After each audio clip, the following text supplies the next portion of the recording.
Magandang umaga mga kahuan, narito na ang Pag-asa Weather Update today.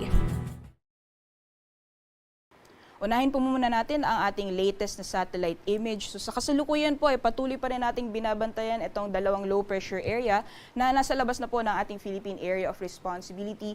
Ito pong low pressure area na mas malapit po sa ating bansa ay lumabas po ng PAR kahapon ng hating gabi. At hindi po natin inaasahan na magkakaroon ito ng direktang epekto sa anumang bahagi ng ating bansa. Samantalang patuloy pa rin ang pag-iral ng southwest monsoon o hanging habagat at posible po itong magdala ng mga pag-ulan sa may kanlurang bahagi ng northern at central Luzon. Meanwhile, sa Metro Manila at sa nalalabing bahagi naman po ng ating bansa, wala po tayong namamataan na mga sustained na mga kaulapan, kaya wala po tayong naasahan na maghapon ng mga pag-ulan.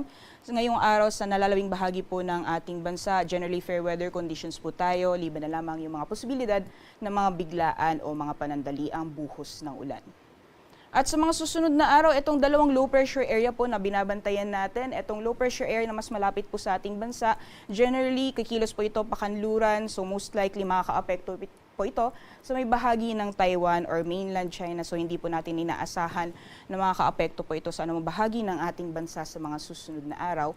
Meanwhile, itong low pressure area naman po nasa may silangang bahagi ng Visayas, may posibilidad po ito na may magiging isang ganap na bagyo at tatahak po ito generally northwestward at may posibilidad na papasok po ito ng ating Philippine Area of Responsibility.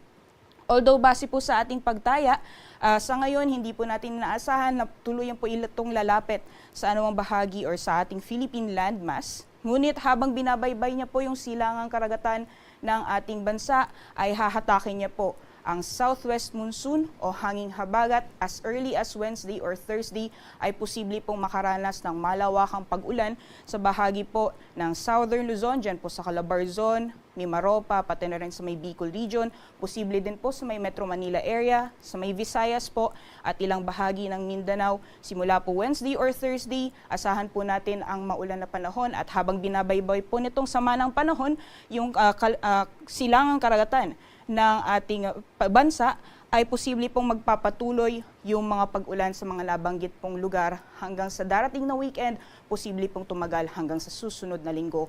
Kaya hanggang sa ngayon po ay pinapaalalahanan at pinag-iingat na po yung ating mga kababayan sa mga posibilidad na malawakang pag-ulan sa mga susunod na araw dahil po sa epekto ng hanging habagat.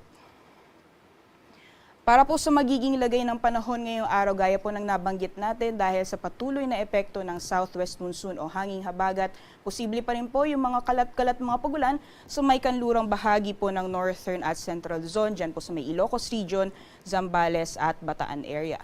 Samantalang sa Metro Manila at sa nalalabing bahagi naman po ng Luzon, generally fair weather conditions po tayo, liban na lamang po yung mga posibilidad ng mga biglaan o mga panandaliang buhos ng ulan na kadalasan pong nararanasan sa hapon sa gabi. Temperature forecast naman po ngayong araw dito po sa Lawag, Tugigaraw at sa Legazpi. Maximum temperatures po natin aabot ng 32 degrees Celsius, 17 to 23 para sa Baguio City. Dito po sa Metro Manila, agwat ng temperatura maglalaro mula 25 hanggang 33 degrees Celsius. Para naman sa Tagaytay, maglalaro mula 23 hanggang 31 degrees Celsius. Yung araw din po dito sa nalalabing bahagi ng ating bansa for Palawan, Visayas at Mindanao, magpapatuloy din po yung mainit na panahon, lalong-lalo na pagdating ng tanghali at may mga posibilidad din na mga biglaan o mga panandaliang buhos ng ulan dulot ng mga localized thunderstorms na mas madalas sa hapon o sa gabi. Temperature forecast po natin para sa Kalayaan Islands at Puerto Princesa, maximum temperature sa abot ng 32 degrees Celsius. Mga piling syudad naman po para sa Visayas, dito po sa Iloilo, Cebu at sa Tacloban, maximum temperatures po natin na abot ng 33 degrees Celsius. Gayon din sa Cagayan de Oro at para naman sa Metro Davao at Zamboanga, maximum temperatures po natin aabot ng 34 degrees Celsius. Sa kalagayan po ng ating karagatan, wala pa rin po tayong gale warning na nakataas sa anumang baybayin ng ating bansa. Malaya pong mga kapalaot ang ating mga kababayan na mga isda, pati na rin yung may mga maliit na sakyang pandagat. Ngayong umaga, si Haring Araw ay sisikat ng 5:45 AM at lulubog mamayang 6:01 PM.